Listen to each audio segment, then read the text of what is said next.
ಶ್ರಾವಣದಲ್ಲಿ ಶನಿ ಸಂಚಾರದಲ್ಲಿ ಮಹಾ ಬದಲಾವಣೆ. 12 ರಾಶಿಗಳಲ್ಲಿ ಯಾರಿಗೆ ಲಾಭ, ಯಾರಿಗೆ ನಷ್ಟ?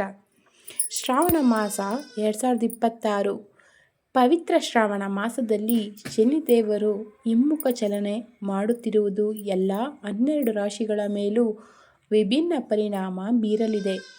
ಕೆಲವು ರಾಶಿಯವರಿಗೆ ಈ ಅವಧಿಯಲ್ಲಿ ಉದ್ಯೋಗ, ಹಣಕಾಸು ಮತ್ತು ಕುಟುಂಬ ಜೀವನದಲ್ಲಿ ಉತ್ತಮ ಅವಕಾಶಗಳು ದೊರೆಯಲಿದ್ದರೆ, ಇನ್ನು ಕೆಲವು ರಾಶಿಯವರು ಸವಾಲುಗಳು, ವಿಳಂಬಗಳು ಮತ್ತು ಎಚ್ಚರಿಕೆಯ ಅಗತ್ಯವಿರುವ ಸಂದರ್ಭಗಳನ್ನು ಎದುರಿಸಬೇಕಾಗಬಹುದು.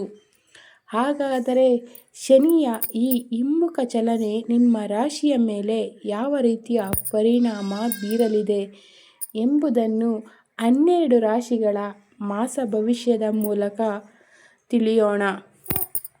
ಪವಿತ್ರ ಶ್ರಾವಣ ಮಾಸವು ಆಗಸ್ಟ್ 14ರಿಂದ ಆರಂಭ ಆಗಲಿದೆ. ಈ ಅವಧಿಯುದ್ದಕ್ಕೂ ಕರ್ಮಫಲದಾತನಾದ ಶನಿದೇವರು ಮೀನರಾಶಿಯಲ್ಲಿ ಹಿಮ್ಮುಖ ಸಂಚಾರ ಮಾಡಲಿದ್ದು, ಈ ಸ್ಥಿತಿ ಡಿಸೆಂಬರ್ 2026ರವರೆಗೂ ಮುಂದುವರಿಯಲಿದೆ. ಇದರ ಪರಿಣಾಮವಾಗಿ ಶ್ರಾವಣ ಮಾಸದಲ್ಲಿ ಎಲ್ಲ 12 ರಾಶಿಗಳ ಮೇಲೂ ಶನಿಯ ವಿಶೇಷ ಪ್ರಭಾವ ಕಂಡುಬರಲಿದೆ. ನಮಸ್ಕಾರ ಸ್ನೇಹಿತರೆ, ಶಿವಲೋಕ ಚಾನಲ್ಗೆ ಸ್ವಾಗತ. ಯಾರೆಲ್ಲ ವಿಡಿಯೋ ನೋಡ್ತಿದ್ದೀರಾ ದಯವಿಟ್ಟು ಕೊನೆಯವರೆಗೂ ನೋಡಿ ಸಪೋರ್ಟ್ ಮಾಡಿ. ಕೆಲವು ರಾಶಿಯವರಿಗೆ ಈ ಅವಧಿಯಲ್ಲಿ ವೃತ್ತಿ, ಉದ್ಯೋಗ, ಹಣಕಾಸು ಮತ್ತು ಬಹಳ ದಿನಗಳಿಂದ ಬಾಕಿ ಉಳಿದಿದ್ದ ಕೆಲಸಗಳಲ್ಲಿ ಯಶಸ್ಸು ಮತ್ತು ಉತ್ತಮ ಅವಕಾಶಗಳು ದೊರೆಯಬಹುದು. ಮತ್ತೊಂದೆಡೆ ಕೆಲವು ರಾಶಿಯವರು ಕಠಿಣ ಪರಿಶ್ರಮ ಪಟ್ಟರೂ ವಿಳಂಬ, ಅಡೆತಡೆಗಳು ಮತ್ತು ಸವಾಲುಗಳನ್ನು ಎದುರಿಸಬೇಕಾಗಬಹುದು.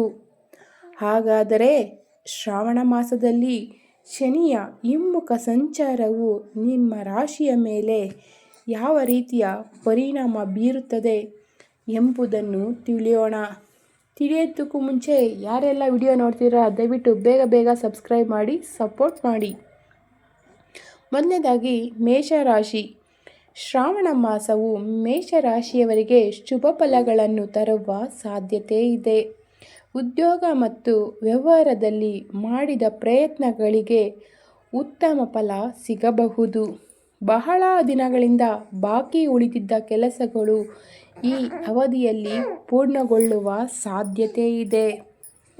ಜೊತೆಗೆ ನಿಮ್ಮ ನಾಯಕತ್ವದ ಗುಣಗಳು ಮತ್ತಷ್ಟು ಬೆಳೆಯಲಿದ್ದು, ಪ್ರಮುಖ ಜವಾಬ್ದಾರಿಗಳನ್ನು ಯಶಸ್ವಿಯಾಗಿ ನಿರ್ವಹಿಸುವ ಅವಕಾಶ ಕೂಡ ದೊರೆಯಬಹುದು. ಎರಡನೇದಾಗಿ ವೃಷಭ ರಾಶಿ. ವೃಷಭ ರಾಶಿಯವರು ಶ್ರಾವಣ ಮಾಸವು ವೃಷಭ ರಾಶಿಯವರಿಗೆ ಆರ್ಥಿಕವಾಗಿ ಅನುಕೂಲಕರವಾಗಿರಲಿದೆ. ಹಣಕಾಸಿನ ವಿಷಯಗಳಲ್ಲಿ ಉತ್ತಮ ಫಲಿತಾಂಶಗಳು ದೊರೆಯಲಿದ್ದು, ಹೊಸ ಆದಾಯದ ಮೂಲಗಳು ಸೃಷ್ಟಿಯಾಗಲಿವೆ. ಈ ಅವಧಿಯಲ್ಲಿ ಕೈಗೊಳ್ಳುವ ಪ್ರಯಾಣಗಳು ಸಹ ಲಾಭದಾಯಕವಾಗಬಹುದು. ನಿಮ್ಮ ಪರಿಶ್ರಮಕ್ಕೆ ತಕ್ಕ ಪ್ರತಿಫಲ ದೊರೆಯಲಿದ್ದು, ವೃತ್ತಿ ಮತ್ತು ವ್ಯವಹಾರದಲ್ಲಿ ಪ್ರಗತಿ ಕಾಣುವಿರಿ. ಆದರೆ ಅನಗತ್ಯ ಖರ್ಚುಗಳನ್ನು ನಿಯಂತ್ರಣದಲ್ಲಿಟ್ಟರೆ ಆರ್ಥಿಕ ಸ್ಥಿತಿ ಇನ್ನಷ್ಟು ಬಲವಾಗಲಿದೆ. ಮೂರನೇದಾಗಿ ಮಿಥುನ ರಾಶಿ. ಶ್ರಾವಣ ಮಾಸದಲ್ಲಿ ಮಿಥುನ ರಾಶಿಯವರಿಗೆ ಯಶಸ್ಸು ಪಡೆಯಲು ಮಿಥುನ ರಾಶಿಯವರು ಸಾಮಾನ್ಯಕ್ಕಿಂತ ಹೆಚ್ಚು ಪರಿಶ್ರಮ ಪಡಬೇಕಾಗಬಹುದು. ಉದ್ಯೋಗ ಮತ್ತು ವೃತ್ತಿ ಜೀವನದಲ್ಲಿ ಹೊಸ ಅವಕಾಶಗಳು ಸಿಗಲಿದ್ದರೂ, ಪ್ರತಿಯೊಂದು ಕೆಲಸವನ್ನು ಜವಾಬ್ದಾರಿಯಿಂದ ನಿರ್ವಹಿಸುವುದು ಅಗತ್ಯ. ಯಾವುದೇ ರೀತಿಯ ನಿರ್ಲಕ್ಷ್ಯ ಅಥವಾ ಆತುರವನ್ನು ತಪ್ಪಿಸಿದರೆ ಮಾತ್ರ ನಿರೀಕ್ಷಿತ ಫಲಿತಾಂಶಗಳನ್ನು ಪಡೆಯಲು ಸಾಧ್ಯವಾಗುತ್ತದೆ. ಈ ಅವಧಿಯಲ್ಲಿ ನಿಮ್ಮ ತಾಳ್ಮೆ ಮತ್ತು ಸಹನೆಯ ಪರೀಕ್ಷೆಯಾಗುವ ಸಾಧ್ಯತೆ ಇರುವುದರಿಂದ ಸಮಾಧಾನದಿಂದ ಮುಂದುವರಿಯುವುದು ಬಹಳ ಉತ್ತಮ. ನಾಲ್ಕನೇದಾಗಿ ಕಟಕ ರಾಶಿ. ಶ್ರಾವಣ ಮಾಸವು ಕಟಕ ರಾಶಿಯವರಿಗೆ ನೆಮ್ಮದಿ ಪರಿಹಾರವನ್ನು ತರುವ ಸಾಧ್ಯತೆ ಇದೆ. ಮಾನಸಿಕ ಒತ್ತಡ ಕಡಿಮೆಯಾಗಲಿದ್ದು ಆತ್ಮವಿಶ್ವಾಸ ಹೆಚ್ಚಾಗುತ್ತದೆ. ಆರ್ಥಿಕ ಪರಿಸ್ಥಿತಿ ಸಮತೋಲನದಲ್ಲಿರುತ್ತದೆ. ಆದರೆ ಆದಾಯದಲ್ಲಿ ಸ್ವಲ್ಪ ವಿಳಂಬವಾಗಬಹುದು ಅಥವಾ ಅನಿರೀಕ್ಷಿತ ವೆಚ್ಚಗಳು ಹೆಚ್ಚಾಗುವ ಸಾಧ್ಯತೆ ಇರುವುದರಿಂದ ಹಣಕಾಸಿನ ವಿಷಯದಲ್ಲಿ ಎಚ್ಚರಿಕೆ ವಹಿಸುವುದು ಉತ್ತಮವಾಗಿದೆ. 5ನೇ ರಾಶಿ ಯಾವುದು ಅಂದರೆ ಸಿಂಹ ರಾಶಿ. ಶ್ರಾವಣ ಮಾಸವು ಸಿಂಹ ರಾಶಿಯವರಿಗೆ ಶುಭ ಫಲಗಳನ್ನು ನೀಡಲಿದೆ. ಉದ್ಯೋಗ ಮತ್ತು ವ್ಯವಹಾರದಲ್ಲಿ ನಿಮ್ಮ ಕಠಿಣ ಪರಿಶ್ರಮಕ್ಕೆ ಮೆಚ್ಚುಗೆ ದೊರೆಯಬಹುದು. ಹೊಸ ಜವಾಬ್ದಾರಿಗಳು ಮತ್ತು ಉತ್ತಮ ಅವಕಾಶಗಳನ್ನು ನಿಮ್ಮನ್ನು ಎದುರು ನೋಡುತ್ತಿವೆ. ಆರ್ಥಿಕ ಪರಿಸ್ಥಿತಿಯಲ್ಲೂ ಸುಧಾರಣೆ ಕಂಡುಬರುವ ಸಾಧ್ಯತೆ ಇದ್ದು ನಿಮ್ಮ ಆದಾಯ ಮತ್ತು ಪ್ರಗತಿಯಲ್ಲಿ ಉತ್ತಮ ಬೆಳವಣಿಗೆ ಕಾಣಬಹುದು. 7ನೇ ರಾಶಿ ತುಲಾರಾಶಿ. ಶ್ರಾವಣ ಮಾಸದಲ್ಲಿ ತುಲಾರಾಶಿಯ ಆರೋಗ್ಯ ಮತ್ತು ಆಹಾರದ ಕ್ರಮದ ಬಗ್ಗೆ ವಿಶೇಷ ಕಾಳಜಿ ವಹಿಸಬೇಕು. ಈ ಅವಧಿಯಲ್ಲಿ ಕೆಲವು ಸವಾಲುಗಳು ಮತ್ತು ಅಡೆತಡೆಗಳು ಎದುರಾಗುವ ಸಾಧ್ಯತೆ ಇದೆ. ಕಠಿಣ ಪರಿಶ್ರಮ ಪಟ್ಟರೂ ಕೆಲಸದ ಫಲಿತಾಂಶಗಳು ನಿರೀಕ್ಷೆಗಿಂತ ತಡವಾಗಿ ಸಿಗಬಹುದು.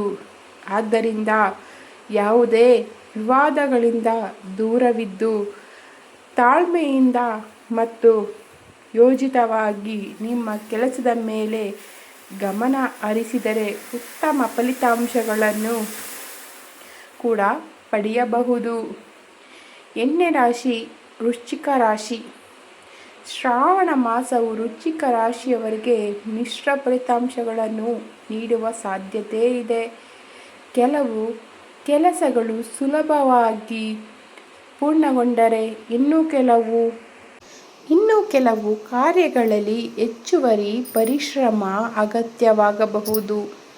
ಪ್ರಮುಖ ನಿರ್ಧಾರಗಳನ್ನು ಆತುರದಲ್ಲಿ ತೆಗೆದುಕೊಳ್ಳದೆ ಯೋಚಿಸಿ ಸಮಾಧಾನವಾಗಿ ಮುಂದುವರಿಯುವುದು ಉತ್ತಮ.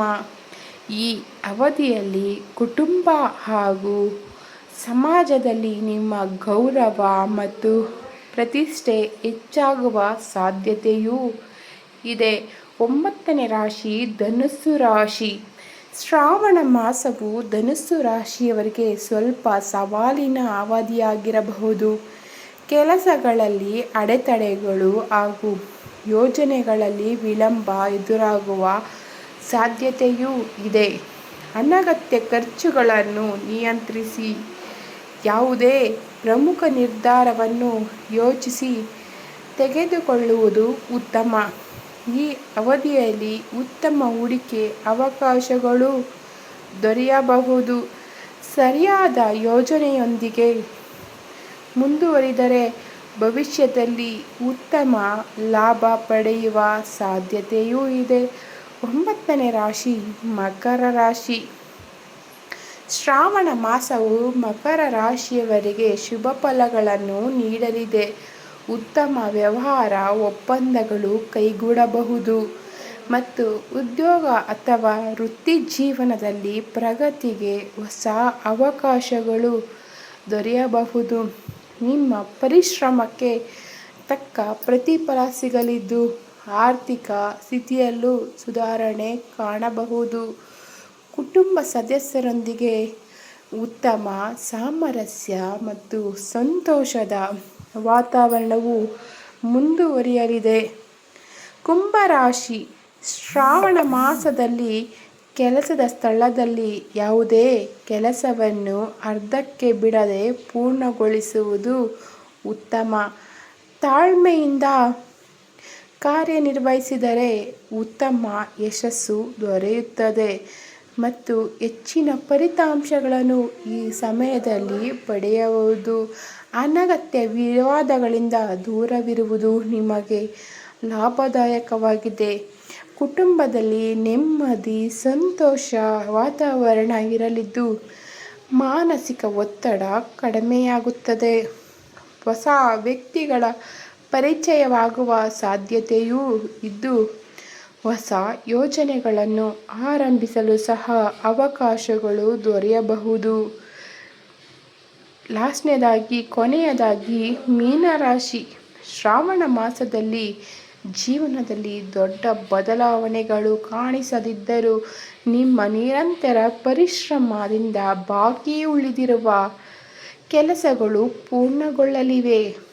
ಕೆಲಸದ ಸ್ಥಳದಲ್ಲಿ ಸಹೋದ್ಯೋಗಿಗಳಿಂದ ಉತ್ತಮ ಸಹಕಾರ ಮತ್ತು ಬೆಂಬಲ ದೊರೆಯುತ್ತದೆ.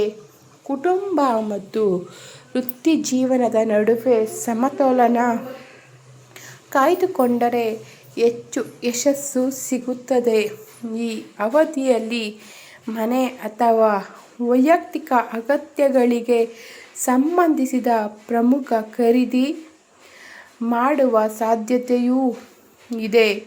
ಸೂಚನೆ: ಇಲ್ಲಿ ನೀಡಲಾದ ಎಲ್ಲ ಜ್ಯೋತಿಷ್ಯ ಮಾಹಿತಿ ಮತ್ತು ಪರಿಹಾರಗಳು ಜ್ಯೋತಿಷ್ಯ ಮತ್ತು ಧಾರ್ಮಿಕ ನಂಬಿಕೆಗಳ ಆಧಾರದ ಮೇಲೆ ನೀಡಲ್ಪಟ್ಟಿವೆ. ಇದರ ಕುರಿತು ಯಾವುದೇ ವೈಜ್ಞಾನಿಕ ಸಾಕ್ಷ್ಯಗಳಿಲ್ಲ. ಈ ಮಾಹಿತಿಯನ್ನು ಪರಿಗಣಿಸಲು ಮತ್ತು ಸಂಪೂರ್ಣ ವಿವರಗಳನ್ನು ಗಳಿಸಲು ಸಂಬಂಧಿತ ಪರಿಣಿತರಿಂದ ಸಲಹೆ ಪಡೆಯುವುದು ಉತ್ತಮ. ಈ ವಿಡಿಯೋ ಇಷ್ಟವಾದರೆ ಲೈಕ್ ಮಾಡಿ, ಶೇರ್ ಮಾಡಿ, ಸಬ್ಸ್ಕ್ರೈಬ್ ಮಾಡಿ. ತಮ್ಮ ಅಮೂಲ್ಯವಾದ ಸಮಯವನ್ನು ನೀಡಿದ್ದಕ್ಕೆ ತುಂಬು ಹೃದಯದ ಧನ್ಯವಾದಗಳು. ಮತ್ತೊಮ್ಮೆ ವಿಡಿಯೋಗಾಗಿ ಕಾಯ್ತಾ ಇರಿ.